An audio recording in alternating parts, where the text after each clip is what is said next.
सीधे रुक करेंगे हमारे संवाददाता मिथिलेश का फोन लाइन पर हमारे साथ जुड़ चुके हैं। मिथिलेश, बेहद हैरान करने वाला ये पूरा का पूरा मामला, जब पाकिस्तान के ऊपर हमले की बात हो रही हो, पाकिस्तान को करारा जवाब कैसे दिया जाए, इसको लेकर रणनीति बनाने का वक्त हो, उस वक्त बीजेपी के ऊपर अजय माकन का ये हमला क्या दर्शाता है? जी बिल्कुल चौंकाने वाला है चित्रा। दरअसल जब ऐसे मौके पर एकजुटता की उम्मीद की जाती है तब हैरान करने वाली तस्वीरें सामने आ रही है। पहली चीज लोकसभा की तस्वीर आपको बताता हूं मैं। लोकसभा में टीडीपी के सांसद अपनी राग अलाप रहे हैं, साथ ही साथ लेफ्ट के सांसद डेमोक्रेसी सेव करने की बात कर रहे हैं पश्चिम बंगाल में। इसके अलावा कांग्रेस के खिलाफ भी जो तेलंगाना के खिलाफ करने वाले सांसद हैं वो नारेबाजी कर रहे हैं अलग सीमांध्रा और यूनाइटेड आंध्रा की। जाहिर है जब पाकिस्तान के खिलाफ एकजुटता प्रदर्शित करने की बात होनी चाहिए, ऐसे मौके पर लोकसभा से भी सही तस्वीर नहीं जा रही है। और उसके बाद अजय माकन ने ट्वीट किया है अपनी तरफ से। उन्होंने बताया कि 2001 में 16 जवानों को बांग्लादेश ने मार गिराया था और कैसे उनको भारत भेजा था, ये उन्होंने अपनी तरफ से ट्वीट किया है। साथ ही साथ आंकड़े दिखाए हैं। लेकिन हैरान करती है ये चीजें कि जब पाकिस्तान के खिलाफ एकजुट होकर कार्रवाई की पूरा देश मांग कर रहा है, उम्मीद कर रहा है, ऐसे में इस तरह की तस्वीर सामने आ रही है। और एक और बात खास बात है, आपको बताता हूं चित्रा, जब ये कहा गया कि प्रधानमंत्री ने मीटिंग बुलाई है अपोजिशन के लीडर के साथ, सुषमा स्वराज ने इंडिया न्यूज से बातचीत में कहा है कि ये मीटिंग पाकिस्तान को लेकर है ही नहीं, बांग्लादेश को लेकर संविधान संशोधन के लिए मीटिंग बुलाई गई है। पाकिस्तान का मसला इसमें कहीं नहीं है, शेड्यूल्ड बैठक है, लेकिन इसे प्रचारित किया गया कि विपक्ष के नेताओं को बैठक के लिए बुलाया गया है। क्योंकि कमलनाथ ने आज सुबह ही हमें बताया कि पाकिस्तान के मसले पर प्रधानमंत्री बात करेंगे और इसके बाद एक कठोर फैसले पर विचार हो सकता है। मिथिलेश, देश का ये दुर्भाग्य है कि दो बड़े राजनीतिक दलों की ओर से इस तरह की राजनीति की जा रही है और यहाँ पर किसी का भी शासनकाल हो, चाहे वो एनडीए हो या फिर यूपीए हो, लेकिन जो जवान है वो हमारे देश के शहीद हो रहे हैं। और ऐसे में अगर आंकड़ों के जरिए ये बताया जा रहा है कि तुम्हारे शासनकाल में ज्यादा जवान शहीद हुए और हमारे में कम, क्या ये शहीदों का अपमान नहीं है? जी बिल्कुल बिल्कुल चित्रा। दरअसल ये अभी कांग्रेस और बीजेपी दोनों ही खेमा ये बताने में लगा हुआ है कि तुम्हारी कमीज से मेरी कमीज ज्यादा साफ है। लेकिन ऐसे वक्त में जब उम्मीद की जा रही है कि एकजुट होकर एक सख्त फैसले की जरूरत है, पूरा देश उम्मीद कर रहा है कि जो जवान शहीद हुए हैं उनके लिए क्या जवाबी कार्रवाई हो, कम से कम पाकिस्तान पर सख्त ऐतराज जताकर उन्हें आगे कम से कम ऐसा नहीं करने के लिए मजबूर किया जाए। ऐसी कोई बात ना होकर एक दूसरे के खिलाफ बयानबाजी चल रही है, आंकड़ों की बौछार हो रही है कि एनडीए के शासन में इतने लोग मारे गए, एवरेज इतने लोग मारे गए, जबकि अभी हालात कुछ और ही बयां करते हैं चित्रा। बिल्कुल, हालात कुछ और ही बयां करते हैं और जब पाकिस्तान पर हमले का वक्त हो, कम से कम उसे करारा जवाब किस कदर दिया जाए, इस पर मंथन का वक्त हो, उस समय आंकड़ों के जरिए एक दूसरे पर कीचड़ उछालना, इसे जनता कम से कम कभी माफ नहीं करेगी। अजय माकन ने ट्विटर पर लिखा है कि 98 से 2004 में 1115 लोग एनडीए शासनकाल में मारे गए हैं, जबकि यूपीए शासनकाल में जो मौत हुई है सैनिकों की वो कम हुई है। अपने आप में काफी ज्यादा दुर्भाग्यपूर्ण ये पूरा का पूरा मामला, क्योंकि सत्ताधारी पार्टी की ओर से अगर एक नेता इस तरह का ट्वीट करता है तो अपने आप में सवालों के घेरे में है। लेकिन ये बताइए, अभी तक हमने ना ही प्रधानमंत्री मनमोहन सिंह को देखा है कुछ बोलते हुए, जब सुषमा स्वराज ने इस पूरे मामले में स्पष्टीकरण की मांग की सदन के भीतर। रक्षा मंत्री ने भी मिथिलेश जब मुंह खोला तो सीधे सीधे क्लीन चिट दे दी पाकिस्तान को। सवाल तो देश की जनता पूछेगी ना कि पाकिस्तान को करारा जवाब देने के लिए सरकार की नीति आखिर है क्या?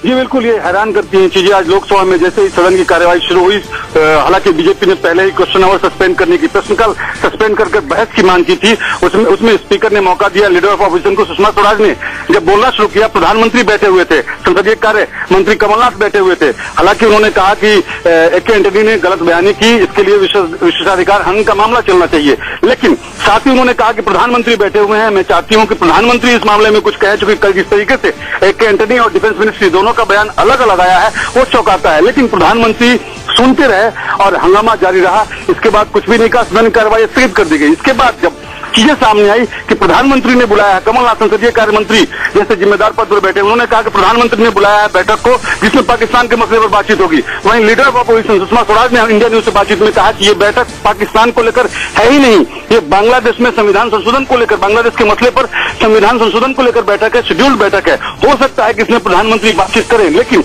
इस तरह से प्रचारित किया जा रहा है वो फैक्ट नहीं है। इसके बाद मनीष तिवारी ने हमलावर रूप में कहा पाकिस्तान को लेकर है ही नहीं, ये बांग्लादेश में संविधान संशोधन को लेकर, बांग्लादेश के मसले पर संविधान संशोधन को लेकर बैठक है, शेड्यूल्ड बैठक है। हो सकता है कि इसमें प्रधानमंत्री बातचीत करें, लेकिन इस तरह से प्रचारित किया जा रहा है वो फैक्ट नहीं है। इसके बाद मनीष तिवारी ने हमलावर रूप में कहा कि जिस तरह से सुषमा स्वराज या बाकी लोग सवाल उठा रहे हैं डिफेंस मिनिस्ट्री पर, डिफेंस मिनिस्टर पर, ये सही नहीं है। जाहिर है एक तरह से राजनीति चल रही है, लेकिन जो जवान मारे गए, उनके जवानों के घर वाले जो सवाल उठा रहे हैं, पूरा देश जो सवाल उठा रहा है, उस पर कोई बोलने के लिए तैयार नहीं है। क्या ये माना जा सकता है मिथिलेश की दूसरों पर सवाल उठाने की जरूरत जरूर की गई है अजय माकन की ओर से, लेकिन दरअसल अब इन आंकड़ों के जरिए वो खुद ही सवालों के घेरे में खड़े हो गए हैं?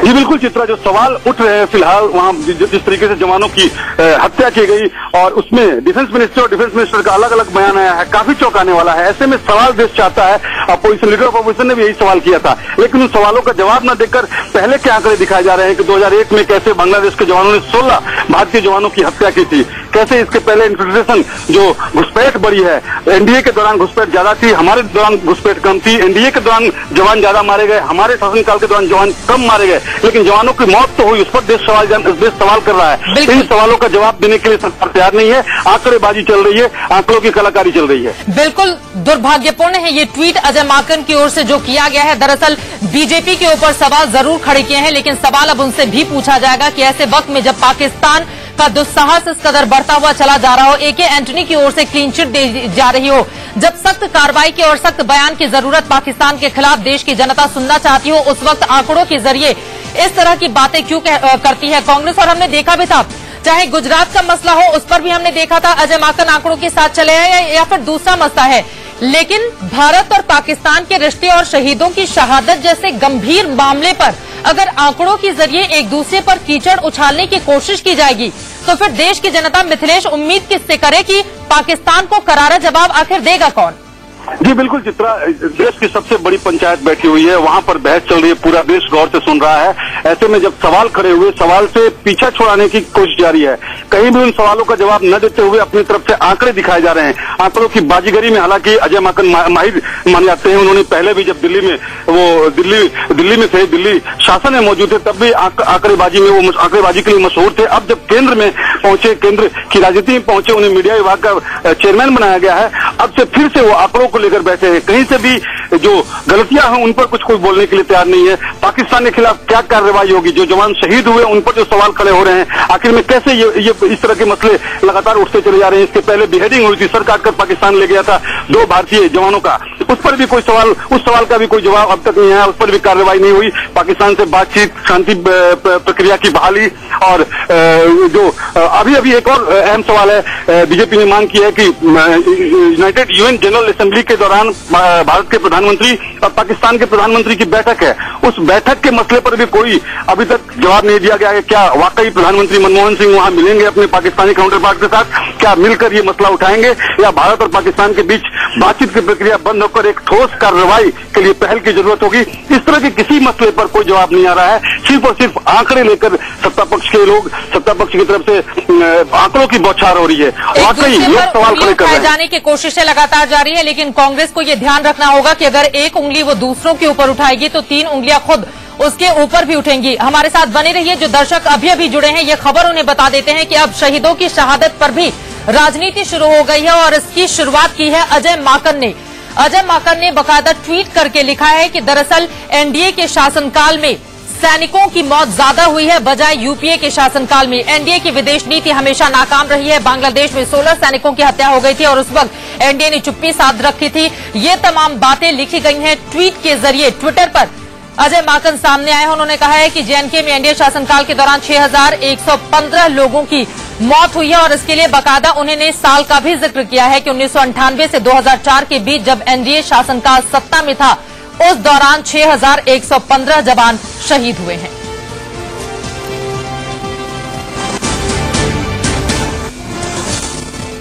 बेहद हैरान करने वाला ये मामला, और अजय माकन को इस बारे में जवाब देना ही होगा कि सैनिकों की शहादत पर तो कम से कम कांग्रेस पार्टी इस तरह की राजनीति न करे। मिथिलेश हमारे संवाददाता लगातार बने हुए थे। मिथिलेश, बहुत शुक्रिया आपका फिलहाल इस पूरी जानकारी के लिए।